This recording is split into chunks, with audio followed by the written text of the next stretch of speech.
Sabe aquela pergunta que todo mundo já se fez uma vez na vida? Porque algumas pessoas parecem simplesmente nascer para ficar ricas, enquanto outras, mesmo sendo super inteligentes, super esforçadas, vivem contando as moedas no fim do mês? Pois é. No livro Os Segredos da Mente Milionária, T. Harv Eker diz que o segredo não está na bolsa de valores, nem na sorte. Está tudo na nossa cabeça. E é esse mapa mental que a gente vai desvendar hoje. Vamos lá, essa é a grande questão do livro. A gente olha para o lado e vê isso o tempo todo, né? Pessoas com o mesmo potencial, a mesma garra, mas com resultados financeiros completamente diferentes. Um parece ter o toque de Midas, o outro mal consegue sair do vermelho. O autor T. Harv Eker, ele provoca, dizendo que a resposta não está na educação formal, na inteligência, nem só no trabalho duro. Tem alguma coisa, um elo perdido aí no meio. E tá aqui o pulo do gato, a grande sacada do livro, o tal do modelo de dinheiro. Pensa nisso como um roteiro, um programa instalado no nosso subconsciente que dita, sem a gente nem perceber, toda a nossa relação com o dinheiro. É como se fosse um termostato financeiro, sabe? Ele já vem com uma temperatura pré-definida e é essa programação que, no fim das contas, decide se a gente vai prosperar ou patinar. Ok, então de onde vem esse tal modelo? Como é que ele é criado? É exatamente isso que a primeira parte do livro investiga. O Eker basicamente nos pega pela mão e mostra como essa programação é instalada lá atrás, na nossa infância, e como ela continua no comando das nossas finanças até hoje. Entender a origem de tudo é o primeiro e talvez o mais importante passo para mudar o jogo. A definição é essa aí. Mas, para ficar mais fácil, imagina que a sua mente é um computador. O modelo de dinheiro é o sistema operacional financeiro que está rodando ali. Ele foi instalado há muito, muito tempo e hoje ele toma a maioria das decisões por nós de forma automática. É o nosso plano mestre, só com um plano que a gente nem sabia que tinha. E olha só que interessante o mecanismo por trás disso tudo. É o que o Eker chama de processo de manifestação. É tipo o efeito dominó. A nossa programação inicial cria os nossos pensamentos. Esses pensamentos geram sentimentos, os sentimentos, por sua vez, nos levam a certas ações, e claro, são as nossas ações que produzem os nossos resultados. Percebe a lógica? Se os resultados, os frutos, não estão bons, não adianta ficar só mudando as ações. É preciso ir lá na raiz de tudo, na programação. Certo, mas de onde veio essa programação?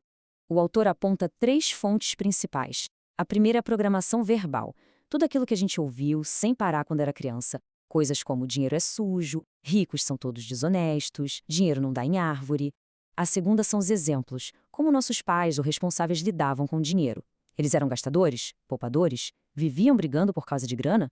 E a terceira são os incidentes específicos. Alguma experiência forte, positiva ou negativa, que marcou a nossa infância em relação ao dinheiro. Tudo isso foi moldando o nosso modelo. Essa analogia do termostato é, pra mim, a mais genial do livro. É perfeita. Pensa bem, se o nosso termostato financeiro tá ajustado para, digamos, 22 graus, a nossa mente vai fazer de tudo para manter a nossa vida financeira nessa temperatura. Se por acaso entra uma grana extra e a temperatura sobe para 30, o subconsciente dá um jeito de gastar, de perder para voltar para os 22. O contrário também acontece. A única forma de mudar de verdade é ir lá e reprogramar o termostato. Simples assim. E como é que a gente faz essa reprogramação? Bom, é aí que a gente entra na segunda parte do livro, a parte prática. O Eker nos entrega 17 arquivos de riqueza.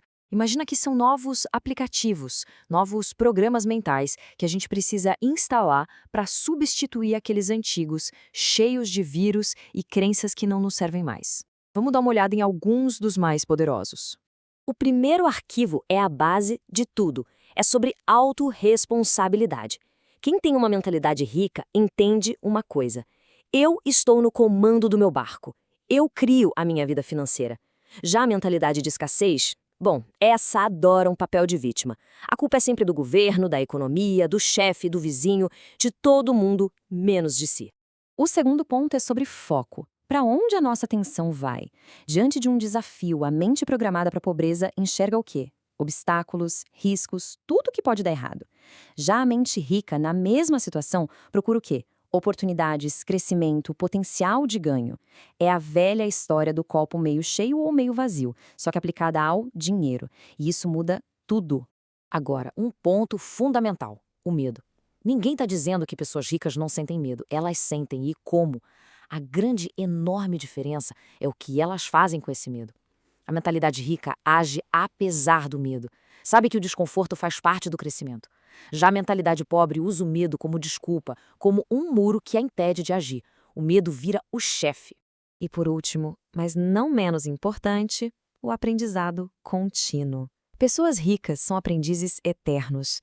Elas sabem que para ter mais, precisam ser mais. Estão sempre lendo, estudando, crescendo.